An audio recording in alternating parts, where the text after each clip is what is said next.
Comme j'ai donc dit, il existe plusieurs races sur terre, mais Dieu ne connaît que deux races. Il ne connaît que deux races. Au milieu de toute l'espèce humaine, Dieu n'a jamais connu que deux races.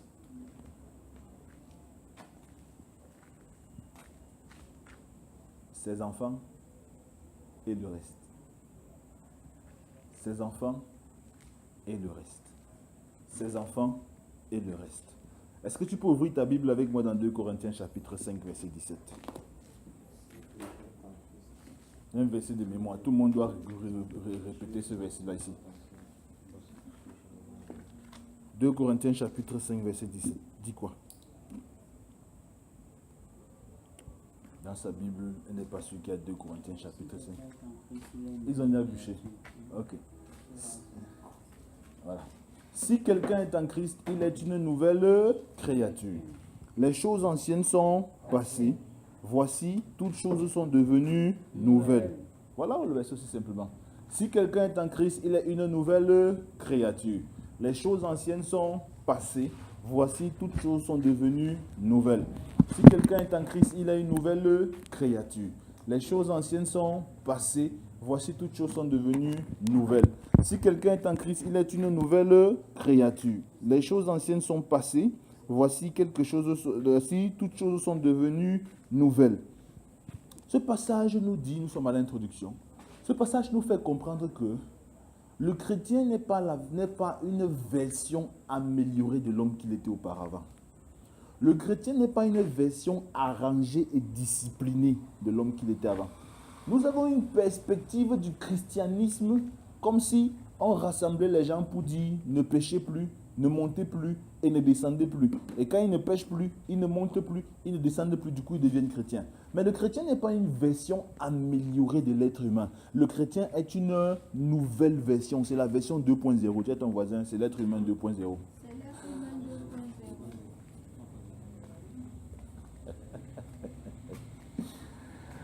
Ah, le chrétien est la nouvelle version, est une nouvelle version différente. Le chrétien n'est pas une version améliorée, c'est une nouvelle version totalement nouvelle. Si tu es chrétien, alors la version que tu étais avant de devenir chrétien n'est plus la même version que tu es maintenant. Il dit si quelqu'un est en Christ, il est une nouvelle créature. Les choses anciennes sont passées. Les choses anciennes font référence à l'ancienne créature. Sont pas passées. Toutes choses te concernant en tant que créature sont devenues nouvelles. En fouillant et étant intrigué par ce passage, nous nous rendons compte que le terme qui est traduit ici par, le mot grec qui est traduit ici par créature, est traduit ailleurs par création. Et en observant et en analysant la théologie qui est dans ce passage, bon, si tu veux, en analysant profondément ce passage, nous constatons que quand on met créature ou création, en fait, ça réfère à la même chose dans l'idée de notre apôtre. Mais quand il dit, si quelqu'un est une nouvelle création, si quelqu'un est en Christ, il est une nouvelle créature. Il est une nouvelle création. À quoi est-ce que l'apôtre Paul faisait référence quand il écrivait ce passage aux Corinthiens? Et maintenant, comment est-ce que nous devons comprendre ça aujourd'hui? Cela implique dans notre plan, le plan d'aujourd'hui, le plan de l'enseignement d'aujourd'hui, nous allons parler du processus de la création, la nouvelle création, et comment est-ce que ce que ça veut dire que les choses anciennes sont passées, et ce que ça veut dire que nous sommes une nouvelle créature. Voilà donc le plan de notre exposé. Première étape, le processus de la création. Dis à ton voisin, j'ai été créé. Dis, je n'ai pas été amélioré, j'ai été créé. Dis encore, je n'ai pas été amélioré, j'ai été créé. Voici ce à quoi l'apôtre Paul fait référence. Je voudrais que quelqu'un ouvre Genèse au chapitre 1 avec moi. Voici ce à quoi l'apôtre Paul fait référence. L'apôtre Paul nous dit que lorsque nous sommes en Christ, nous sommes fabriqués à nouveau.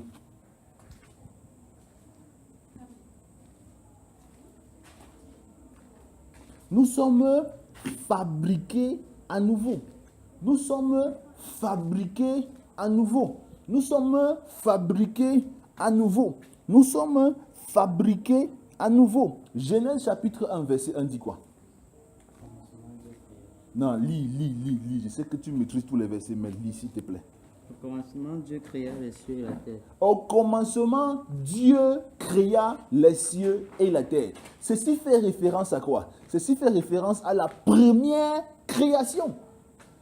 Au commencement, Dieu créa le ciel et la terre. Ceci fait référence à la première création. Tout a commencé avec Dieu créant le ciel et créant la terre. Maintenant, dans quel état était ce ciel et cette terre? Verset 2. La terre était informe et vide. Il y avait les ténèbres à la surface de l'abîme et l'esprit des eaux se mouvait au-dessus des eaux. Amen. Je vais, s'il te plaît, prends la version qui est sur ma table. Là. Il y a quelque chose à lire là. Il dit la terre était informe et vide. Quoi d'autre? Il y avait des ténèbres à la surface de l'abîme. Oui. Et l'esprit de Dieu se mouvait au-dessus des eaux. Il y avait des ténèbres à la surface de l'abîme et l'esprit de Dieu se mouvait quelque part par là.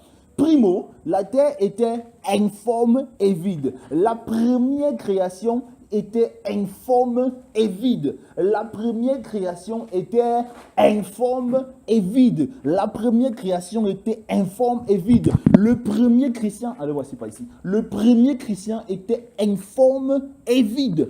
En fait, pour que te faire comprendre l'affaire si concrètement, l'apôtre Paul veut que nous comprenions que lorsque tu donnes avant que tu ne donnes ta vie à Jésus, en fait, avant même d'arriver là, il veut que nous comprenions que l'homme, le véritable, est à l'intérieur de toi.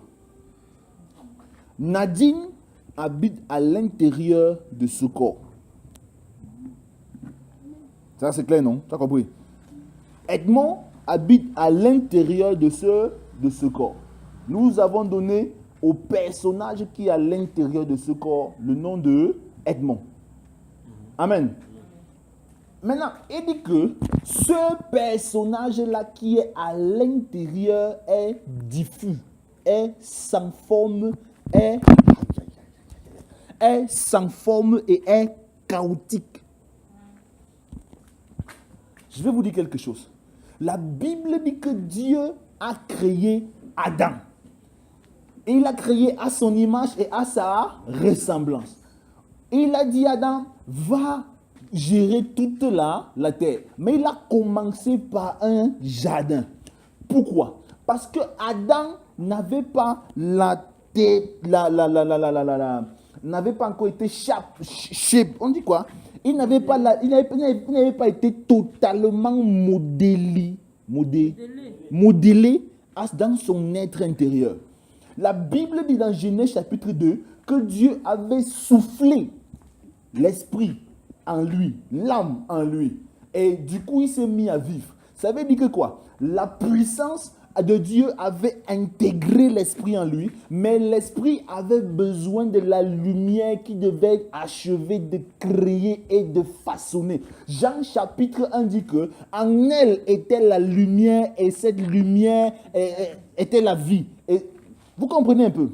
Ça veut dire que la création d'Adam n'avait pas été complétée. La création de l'être humain pour être complétée a besoin de l'accès à la vérité. C'est pour ça que Adam avait été confiné dans le jardin d'Éden pour que la vérité puisse pénétrer dans son fort et intérieur et terminer le processus de travail qui est en lui. C'est pourquoi Adam n'est pas entré dans le repos parce qu'il n'avait pas... Non, je ne vais pas entrer dans d'autres développements. Je ne sais pas si tu me comprends. Or, Adam a dû sortir du jardin d'Éden sans avoir eu de forme. L'esprit en lui était encore chaotique. C'est pourquoi d'ailleurs il a donné libre cours au diable. Et étant donc sorti, il a donc continué à faire des enfants qui naissent dans sa nature, une nature chaotique, une nature désordonnée, et puis encore sous l'influence du péché. Dis encore le péché, j'aime dire le mot là. Voilà, sous l'influence du péché. Donc, il est encore informe et est vide. La version Genèse 1, 2 dit quoi? Genèse 1, verset 2. Oui, oui. La terre n'était que chaos. Voilà, j'aime ce mot. La terre n'était que chaos. Chaos signifie désordre. Chaos signifie scatat. Chaos signifie, j'aime la version, si la Bible des grands, il dit quoi? The earth was without form and empty waste. Uh-huh. Darkness was upon the face of the The earth was without form and empty, quoi, l'anglais? Empty? waste. Empty waste. Maintenant, regardez ce qui s'est passé. Vous savez pourquoi Adam a très facilement laissé libre cours à l'expression du diable dans sa vie? Parce que ce qui est sans forme et vide attire les ténèbres. Ho, ho, ho, ho, ho, ho, ho. Ce qui est sans forme et vide attire les ténèbres, se passionne pour les ténèbres. Il dit que la terre était sans forme et vide. C'est pourquoi elle s'est passionnée des ténèbres. Oh, Adam, l'être intérieur qui était en Adam, il avait été insufflé, mais il n'avait pas encore été travaillé par la vérité. C'est pour ça qu'il s'est facilement passionné pour les ténèbres. La vérité n'avait pas encore profondément pénétré son cœur pour le façonner. Et c'est la preuve, je le dis toujours, que ce n'est pas le jour de la chute qu'Adam a chuté. Il avait chuté depuis longtemps parce que la vérité, il avait refusé de laisser la vérité le pénétrer. Comme il est écrit dans Jean chapitre 1, verset 4, que la lumière est venue parmi les hommes et les hommes ont rejeté la lumière. Ils ont préféré les ténèbres à la lumière. Adam avait rejeté la lumière depuis longtemps. C'est pourquoi le jour où les ténèbres sont arrivées, il a préféré les ténèbres. Nadine, on est ensemble. Ce matin, je vais te développer la révélation sur ce que tu es. Tu sais pas ce que tu as. Ah, je suis quelqu'un d'extraordinaire. Donc, alors, depuis les générations et les générations, toute personne qui naît comme Adam, informe et vide et chaotique. C'est pour ça que nous sommes le pôle d'attraction des ténèbres et que nous continuons de pécher. Amen. Informe et vide. Les gens que tu aimes, qui ne sont pas en Christ, ne sont pas comme toi. À l'intérieur de l'être qui en eux est sans forme et sans vie. Il est chaotique, il est ténébreux. J'aime cette expression. Il est ténébreux. Vous savez, dans le règne spirituel, il n'y a pas de féminin. Tout le monde est avec il. Il n'y a ni masculin ni féminin, donc tout le monde est il. Il est ténébreux.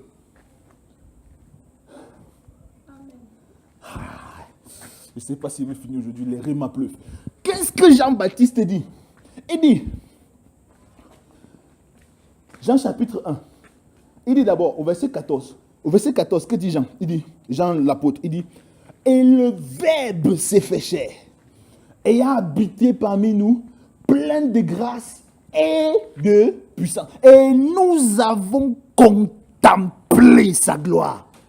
Ah, pas tous les hommes, nous avons contemplé sa gloire. Une gloire comme celle du Fils unique venu du Père. Ah, Jean fait la différence des deux races. Il dit que la lumière est venue parmi les siens, mais les siens ne l'ont point reconnue au verset 5. Les siens ont préféré les ténèbres à la lumière, mais nous avons contemplé sa gloire. Ceux qui avaient préféré les ténèbres sont restés ce qu'ils étaient, chaotiques et vide. Mais nous avons contemplé sa gloire et nous avons vu que cette gloire est celle du Père. Ça veut dire que nous avons commencé à comprendre le façonnement. Or, Adam, lui, n'avait pas vu que la gloire, il n'avait pas vu ni compris la gloire du Père. C'est pourquoi il a préféré le diable, parce qu'il voulait être comme Dieu. Maintenant, Jean-Baptiste intérieur, il y eut un homme dont le nom était Jean. Il parut dans le désert de Judée, il prêchait la repentance et il baptisait. La Bible dit, verset 16, il dit, verset 16 et 17, Jean dit, la loi nous a été donnée par Moïse. Ok, ça c'est la loi. Mais la grâce et la vérité nous sont données par Jésus-Christ. Et nous avons reçu de sa plénitude. Grâce pour grâce.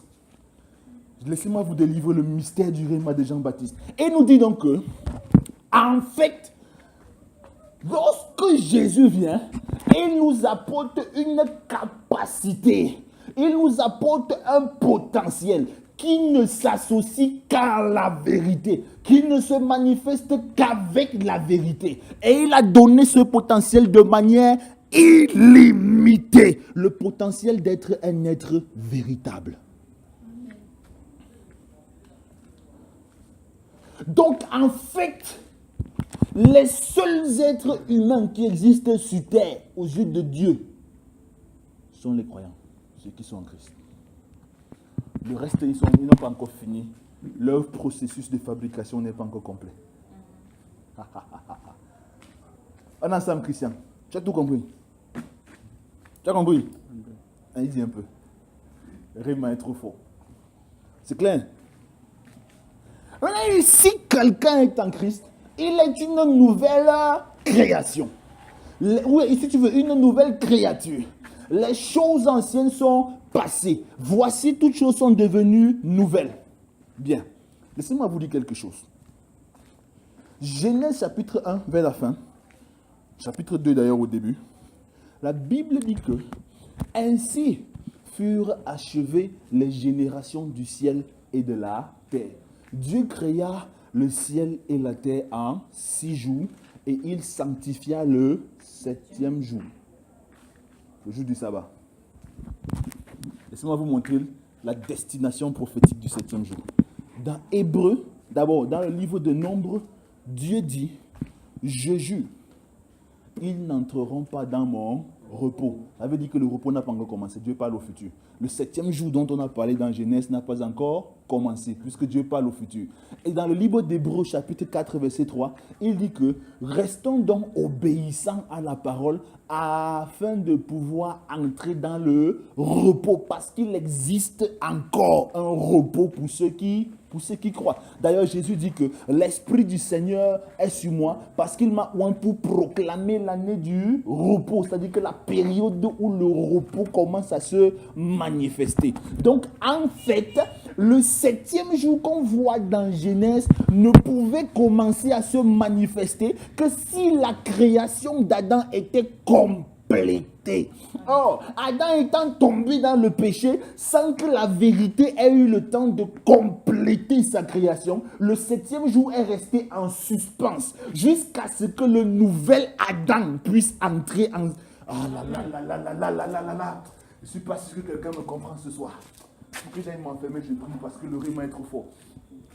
Le repos du Seigneur est resté suspendu jusqu'à ce que le nouvel Adam, qui est censé accomplir le repos de Dieu, entre en scène pour achever la création de Dieu. C'est pourquoi la Bible dit que si quelqu'un est en Christ, il est une nouvelle créature.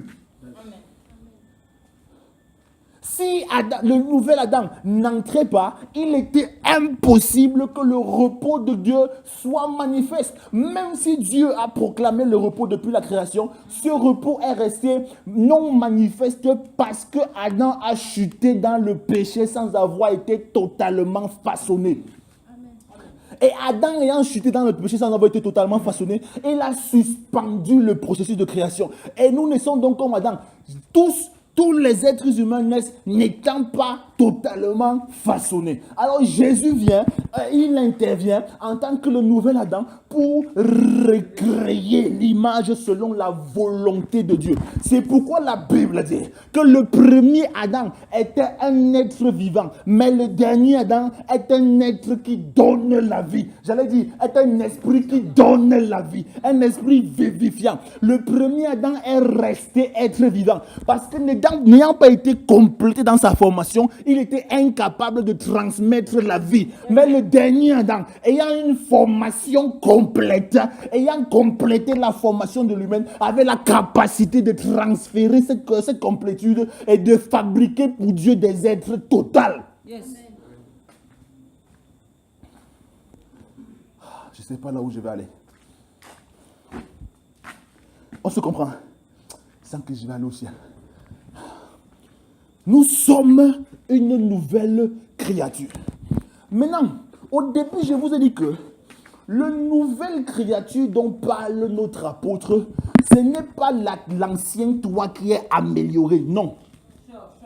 Parce que Dieu ne bâtit pas sur les fondations des autres. Non. Vu que l'ancienne création avait sombré sans avoir été totalement fabriquée, il faut refabriquer une création à nouveau. C'est pourquoi il dit à Nicodème, en vérité, je te le dis, grand frère, si tu ne nais de nouveau, tu ne peux pas expérimenter les réalités du ciel. Et Nicodème lui demande que je vais entrer dans le ventre de ma mère et que tu n'as rien compris, mon frère. Si tu ne nais de nouveau, c'est-à-dire que si tu n'es recréé à nouveau, il est impossible que les vérités du royaume des cieux t'intéressent.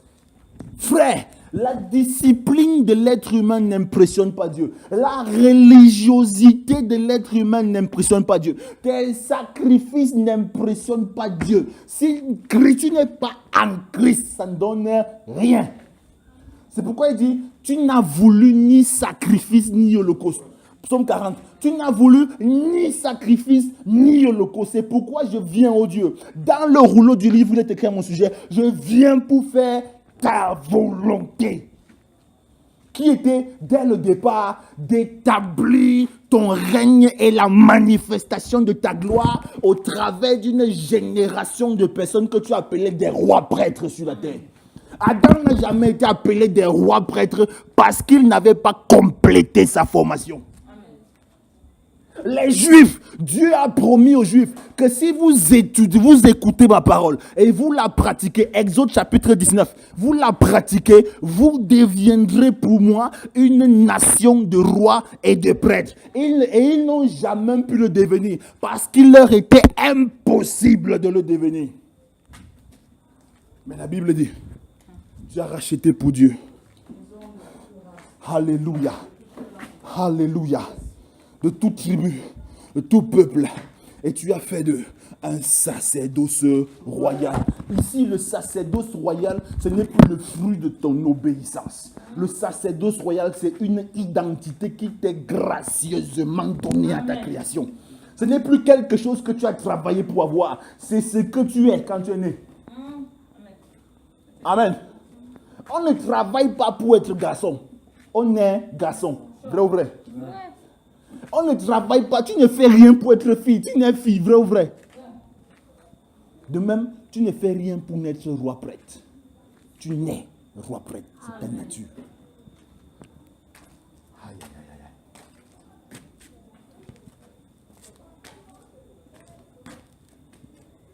Observez.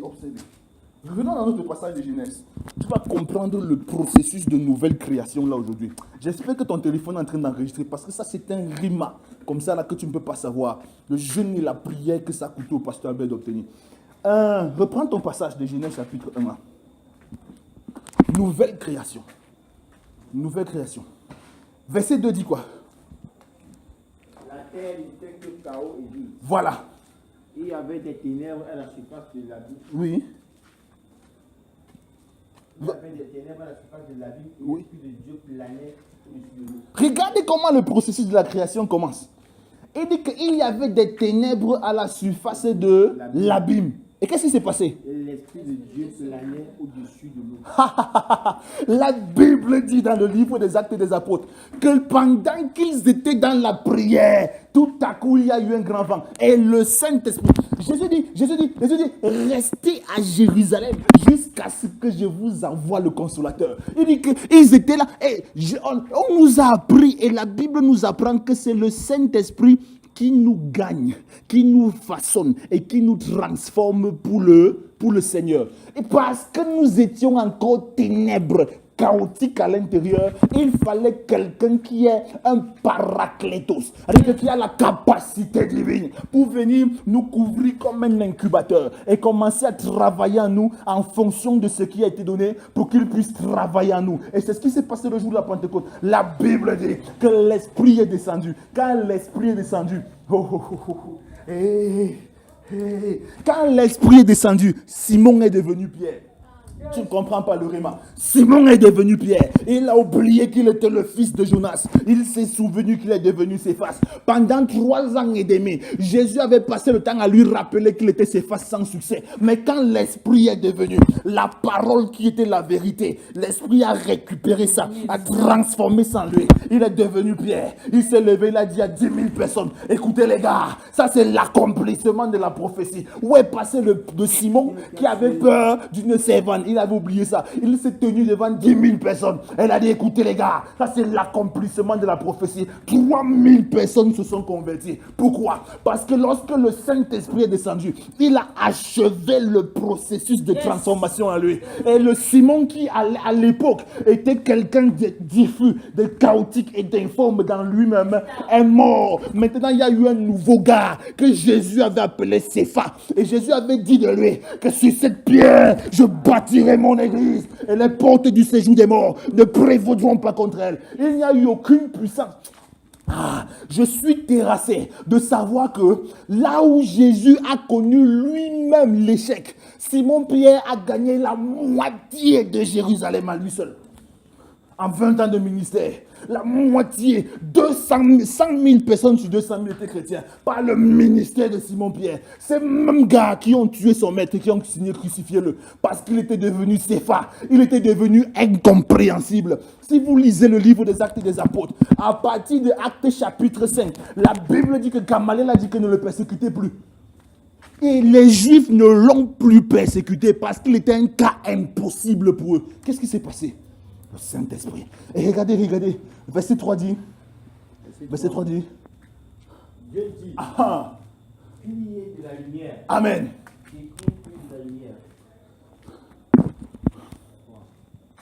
Dieu dit qu'il. Là-bas, c'est pas bien dit. Le qu'il y ait machin, là, c'est les ajouts. En fait, en hébreu, c'est puis Dieu dit lumière. Et la lumière apparut. Maintenant, si tu examines profondément, tu te rendras compte que la lumière dont il est question, je l'ai déjà dit, ce n'est ni le soleil, ni la lune, ni les étoiles. Parce que ces choses sont créées le 4e jour. On appelle ça luminaire. Merci. De quelle lumière est-ce qu'il est question? Jean chapitre 1 nous donne l'éclaircissement.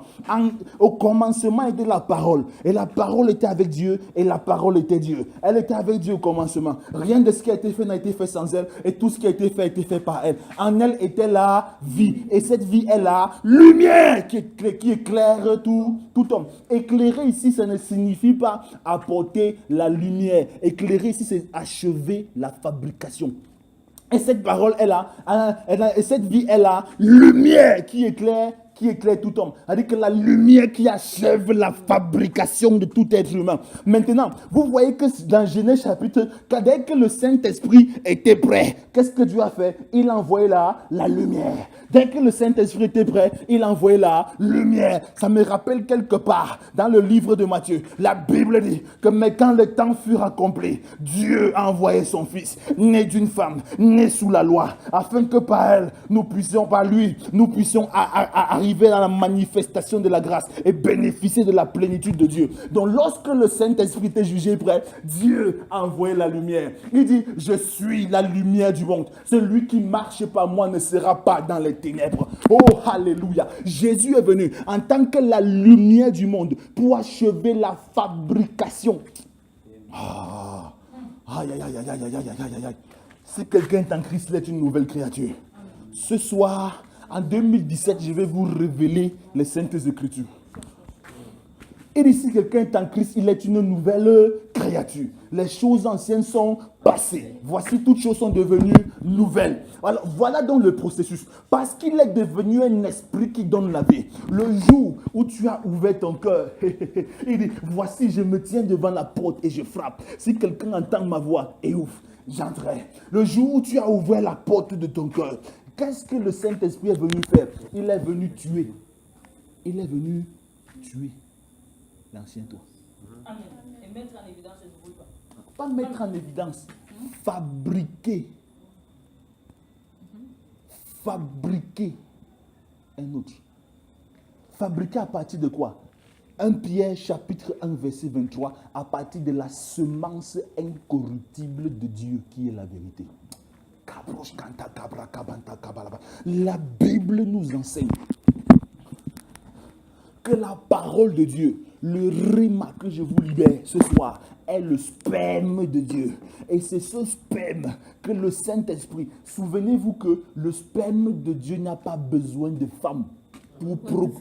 Aïe, aïe, aïe, aïe, aïe, aïe, aïe. Il n'a besoin ni d'homme ni de femme pour être fécondé. Il a besoin du Saint-Esprit, le sperme de Dieu. C'est ce que Marie avait demandé. Elle avait demandé à l'ange que je vais faire comment, je ne connais pas l'homme. L'ange lui a dit que laisse, le sperme de Dieu va se déposer en toi et le Saint-Esprit va faire le reste. Lorsque le sperme de Dieu est déposé en toi, c'est ça que le Saint-Esprit utilise pour achever la création de Dieu en toi. C'est pourquoi tu es une tour fortifiée. C'est pourquoi tu crois que tu es instable. Mais je suis venu ce matin te dire que tu es un succès retentissant dans ta génération. Il est impossible que tu connaisses l'échec. Il est impossible que tu expérimentes ce que tu crois que tu expérimentes là. Le Saint-Esprit, en fait, tu es dans l'incubateur. Lorsque tu es dans l'incubateur, ce que tu ne sais pas, c'est que le Saint-Esprit, qui est l'exécuteur de la parole, oh j'aime ça, dans Joël chapitre 2, verset 11, il est présenté comme l'exécuteur des sentences de l'Éternel.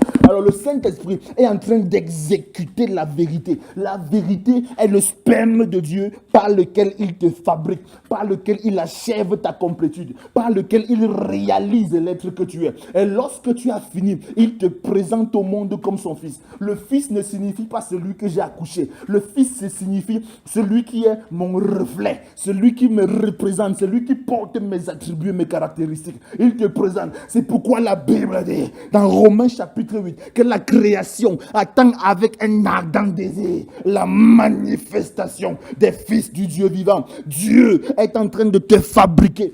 Aïe, aïe, aïe. Seigneur, aide-moi. Aide-moi. Si quelqu'un est en Christ, il est une nouvelle créature. Frère, l'ancien Christian est mort.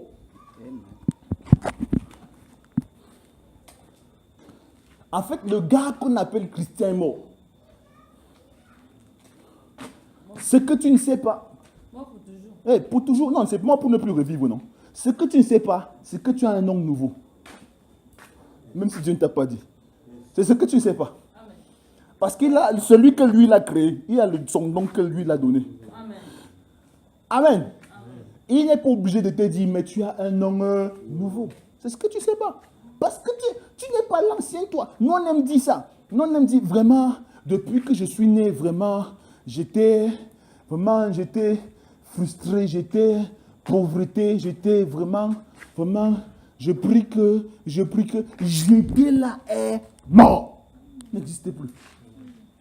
Le gars qui est en toi est un gars qui a commencé à vivre il y a quelques années avant. J'ai dit tout à l'heure que l'espèce humaine, le chrétien, est la seule créature sur terre dont le corps porte de vie. La seule créature sur terre dont le corps a la capacité de porter de vie. L'ancienne vie et la nouvelle vie. L'ancienne vie est totalement partie. Le Nadine qui est en toi aujourd'hui, il a un reflet extraordinaire. Un reflet fait de gloire et de magnificence. Laissez-moi vous montrer quelque chose. Ce soir, je suis venu casser la mentalité de quelqu'un.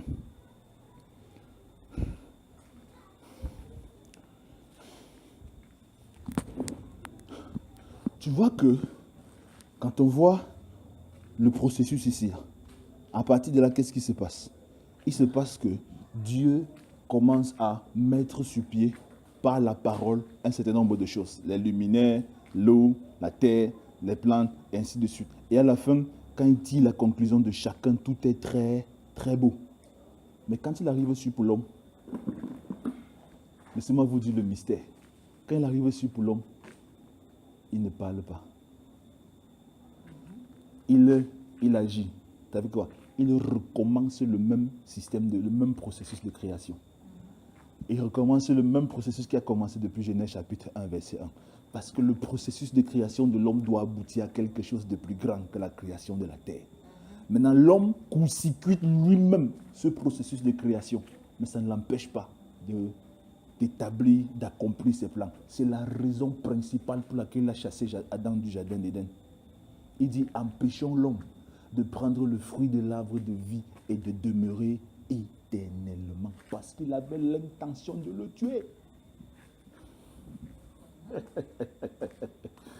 Parce qu'il avait l'intention de le tuer pour le remplacer par quelqu'un d'autre, totalement régénéré, totalement nouveau, différent et parfait. Alors si Adam mangeait du fruit de l'arbre de vie, il devenait impossible de le tuer. C'est pourquoi il est chassé du jardin. Ce n'est pas la méchanceté, c'est par amour pour toi et pour moi.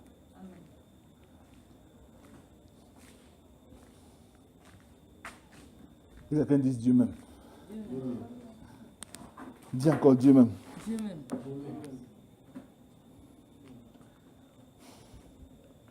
Permettez-moi encore de vous donner une autre révélation avant qu'on entre dans le domaine pratique.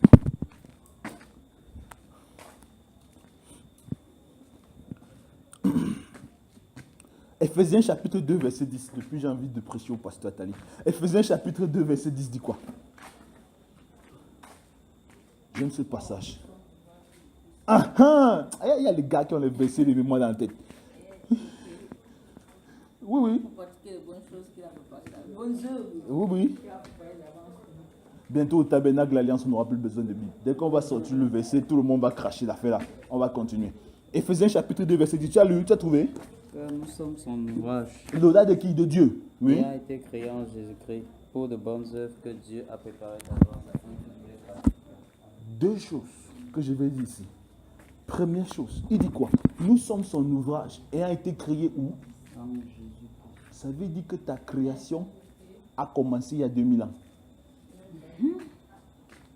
Ta création a commencé il y a seulement 2000 ans. Alors que les scientifiques vous ont dit que l'être humain existe depuis combien de milliards d'années? C'est pour eux là-bas. Ils disent que l'être humain existe depuis 80 millions d'années ou c'est combien de millions d'années là. Mais peu importe si c'est vrai ou si c'est pas vrai, je n'ai pas le temps de démontrer ça ici là. Mais ta création a commencé il y a 2000 ans, à la mort et à la résurrection de quelqu'un qu'on a appelé Yeshua HaMashiach. Maintenant,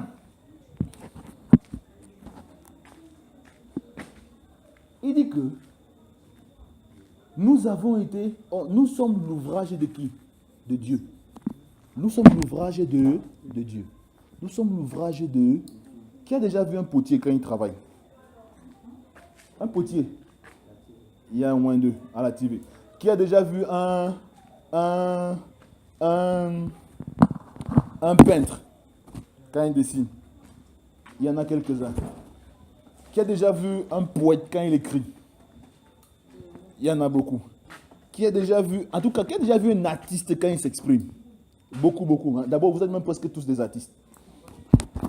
Vous allez être d'accord avec moi que chaque fois qu'un artiste veut produire une œuvre, cette œuvre vient de quelque part, qu'il appelle inspiration. On appelle ça œuvre de l'esprit. Cette œuvre vient de quelque part, c'est une œuvre de l'esprit qu'il appelle inspira. En fait, cette œuvre, donc, est la reproduction de quelque chose qui est dans son esprit. C'est ça.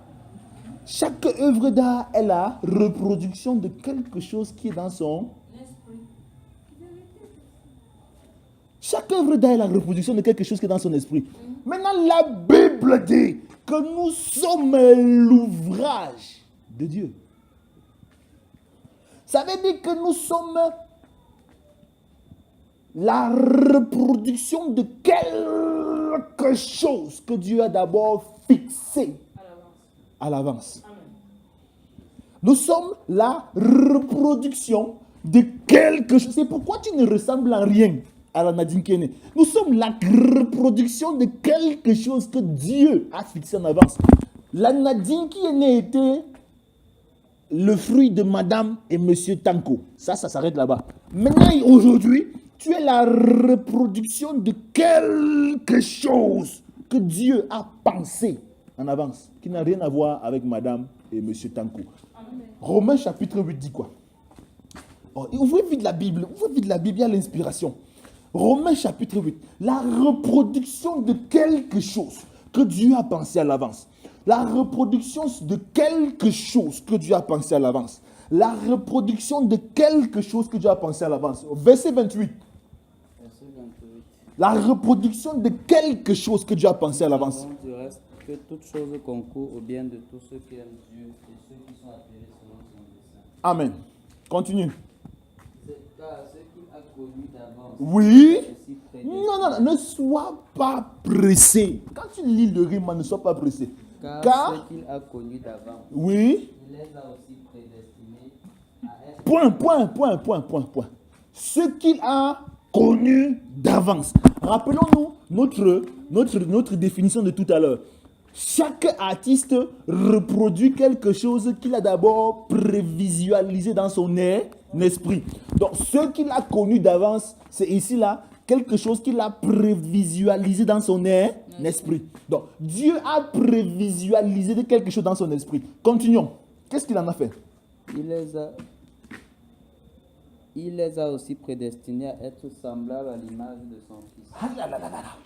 Oui, vas-y. Afin que son fils fût le premier-né entre plusieurs frères. Yes, il les a prédestinés à être semblables à l'image de son fils, afin que celui-ci soit le premier-né d'un grand nombre de frères.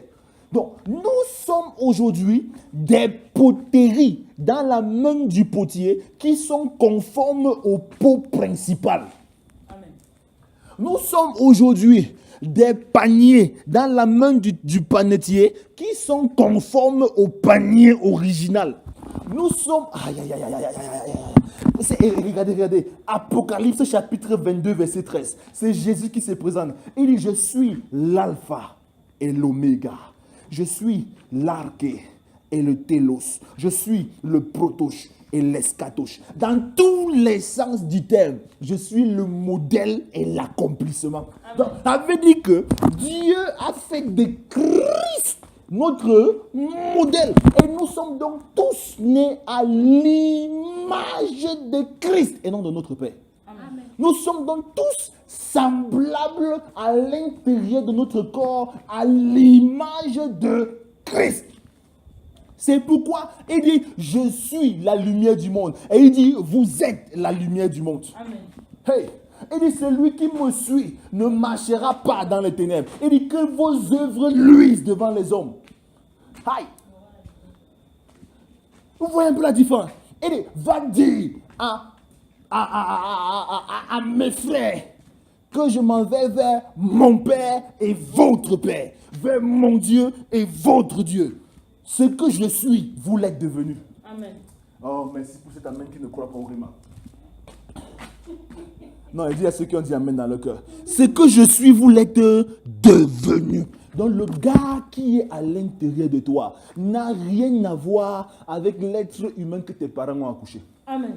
Cet être humain-là, il était chaotique, il était diffus, il était difforme dans son corps. Mais le Saint-Esprit avait été envoyé le jour de la Pentecôte pour venir finir le travail. Et lorsque nous distribuons la vérité, le Saint-Esprit saisit cette vérité pour la personne qui le veut bien et tue la personne à l'intérieur de son être et recrée cette personne en fonction de la vérité. C'est pourquoi il dit, je suis né et je suis venu dans le monde pour rendre témoignage de la vérité. Et quiconque est de la vérité connaît mon témoignage et sait que mon témoignage est vrai. Pourquoi? Parce que je suis la vérité. Est-ce que Jésus dit non? Il dit que je suis le chemin, la vérité et la vie. Il dit quiconque est de la vérité sait que mon témoignage est vrai. Nous sommes de la vérité. Amen. Nous sommes fabriqués de vérité. Notre substance, notre être spirituel à l'intérieur de nous a pour ADN la vérité. Nous sommes à l'image du prototype. Jésus. Nous sommes des copies, toutes différentes, mais toutes des copies du prototype de base, qui est Jésus. La sagesse infiniment variée de Dieu. Si quelqu'un est en Christ, il est une nouvelle créature. Les choses anciennes sont passées. Voici, toutes choses sont devenues nouvelles. Toutes choses sont devenues nouvelles. Un homme a dit à Jésus, regardez un peu qui nous sommes. Regardez un peu qui nous sommes. Allez, je ne sais pas pourquoi on aime regarder l'apôtre Paul. Le vrai modèle, c'est Jésus. Regardez un peu qui nous sommes. Marc chapitre 9. Quelqu'un vient le voir. Il dit que, maître, voici mon enfant. Il est lunatique. Et parfois, l'esprit le récupère et il fait même le coma. Vraiment, je ne sais pas ce que j'ai pu faire. Même tes disciples n'ont rien pu faire. Vraiment, si tu peux faire quelque chose pour cet enfant, s'il te plaît, mon maître, aie pitié de moi. Il a regardé l'homme de la pointe des cheveux à la plante de son pied. Il a dit que si tu peux. Est-ce qu'on pose ce genre de questions-là aux gens de ma race? La version d'Abi dit, si tu peux, transforme ça en la foi. Parce que tout est possible à celui qui croit.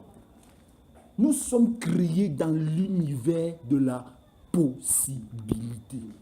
Nous sommes créés dans l'univers de l'illimité. Nous sommes créés dans l'univers de la domination.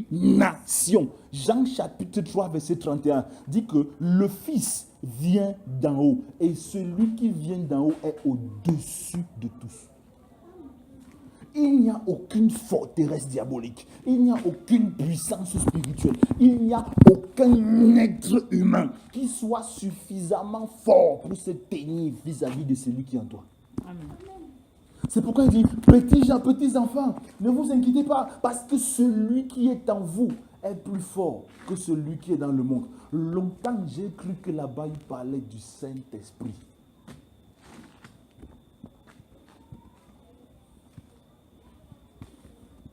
Vous avez déjà vu Jean l'apôtre parler du Saint-Esprit dans son épître. Il ne parle pas du Saint-Esprit dans son épître.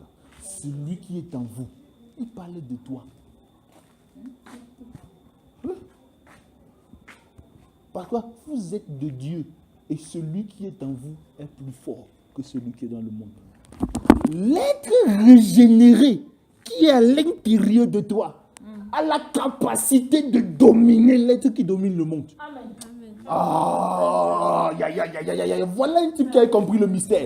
Il dit, celui qui est en vous est plus fort. C'est pourquoi il dit, ne paniquez pas, ne stressez pas. Celui qui est en vous, le gars qui est en toi, il est capable de dire au péché, péché, fous-moi le camp, le péché dit oui, chef. Il est capable de dire à l'échec, échec, fous-moi le camp, l'échec. Il est capable de dire n'importe quelle chose qui freine les êtres humains sur cette terre, de dire fous le camp, la chose pas. Celui qui est en vous est plus fort. Celui qui est en vous est plus grand. Celui qui est en vous est plus puissant. Le véritable toi, l'être qui est en toi, l'être qui est en toi.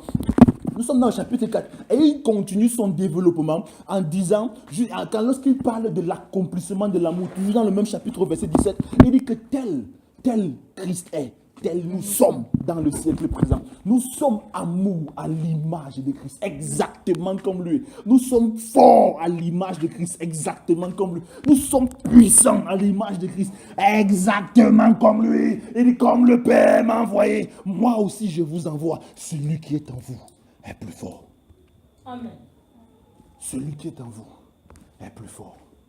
Je vous dis, la peur, la faiblesse et la timidité sont les mensonges du diable. Celui qui est en toi est plus fort. Tu as peur de quoi? Il n'y a rien qui va t'arriver.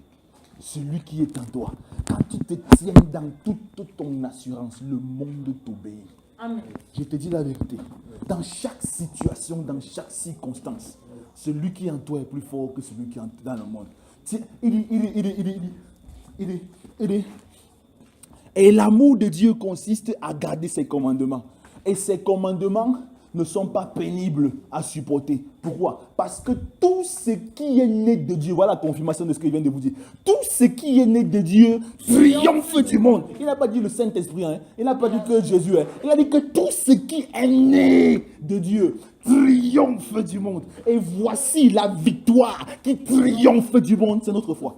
Hey, tout ce qui est né de Dieu, 1 Jean chapitre 5 verset 4, tout ce qui est né de Dieu triomphe du monde. Tu es de la génération des gens qui triomphent.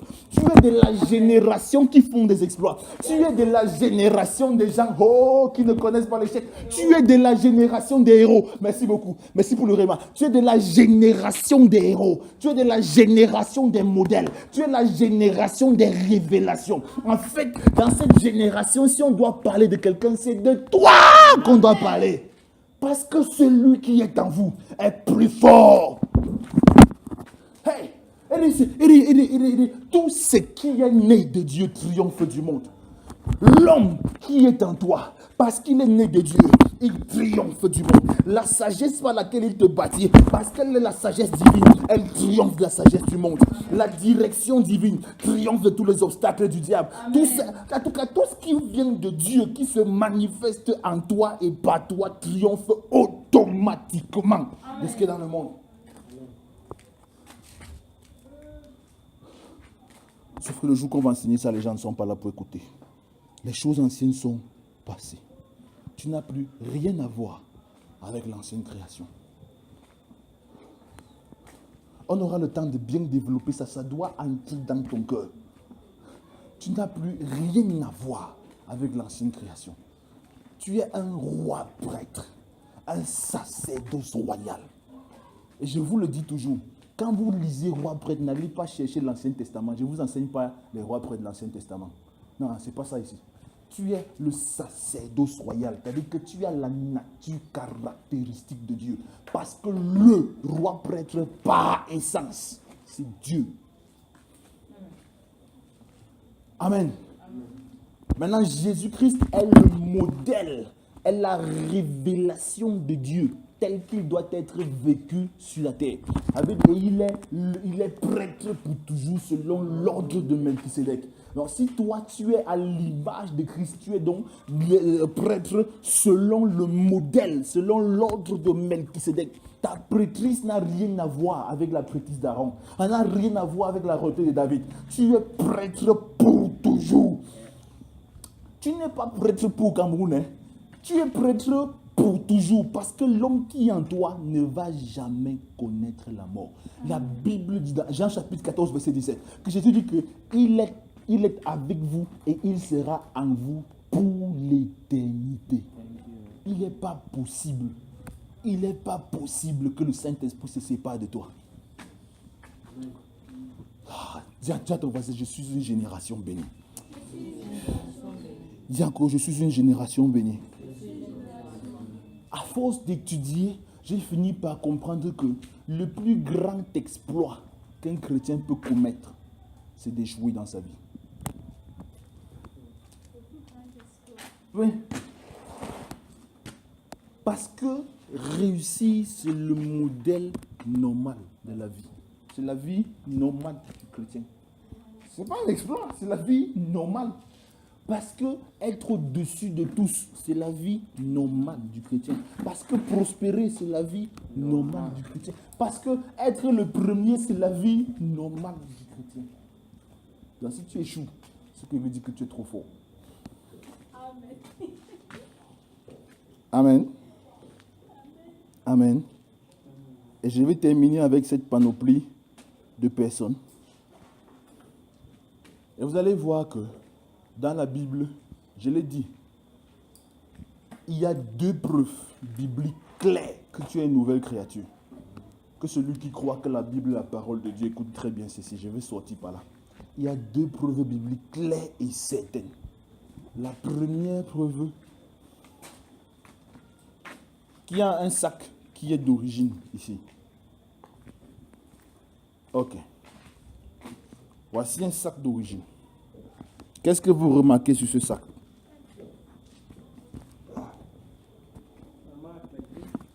La marque, la griffe. Et quoi d'autre? Frère, le sac, si c'est un sac d'origine. Eh frère, c'est un sac d'origine. Ok, il a dit que c'est un sac d'origine. C'est d'origine. Sauf que son origine là, c'est thaïlandaise ou bien allemande. Où est le numéro de série?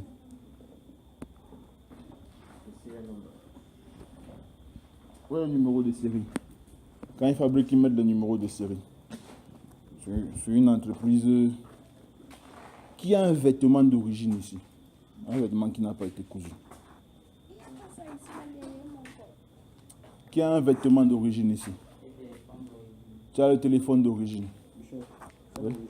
Où est le numéro de série? Voilà, voici un sac d'origine. Voici ce que je recherche. Si vous avez un sac d'origine, voilà, il son sac est un sac d'origine. Si vous avez quand vous avez un produit qui est d'origine, première chose, il y a cette étiquette. Cette étiquette qui comporte le numéro de série et toutes les informations concernant la fabrication du produit. Jusqu'à ce qu'à partir de cette étiquette, on peut vous dire exactement où, quand, comment et qui a fabriqué ce sac. En deuxième chose, il y a la griffe qui est le nom de la marque qui est propriétaire de ce sac. Vous voyez les deux choses. Il y a là la griffe et l'étiquette. C'est ça qui prouve que ce sac est un sac authentique. Aidez-moi. On est tous d'accord. Dieu est un fabricant, est le fabricant par excellence. Maintenant, l'étiquette qui prouve son authenticité. La Bible dit qu'il a écrit son nom sur notre front. L'étiquette qui prouve son authenticité, c'est qu'il a lui-même écrit son nom sur ton front.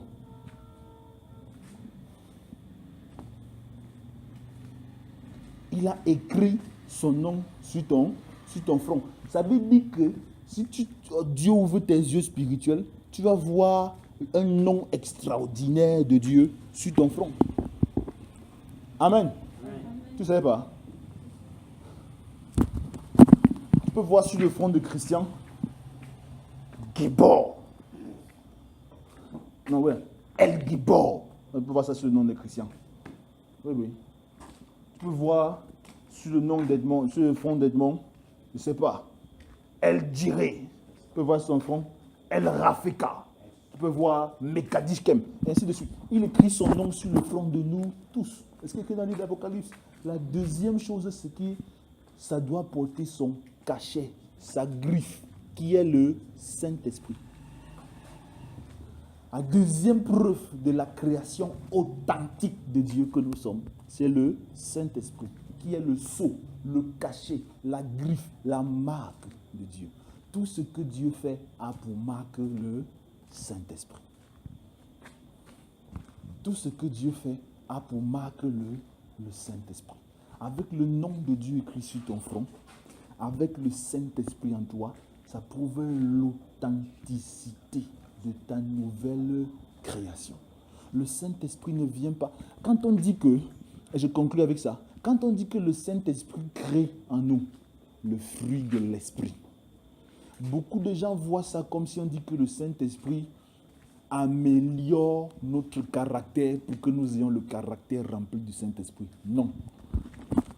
Le Saint-Esprit, quand il est engagé dans le processus de création, il faut aussi qu'il crée un caractère en toi pour que tu aies une personnalité.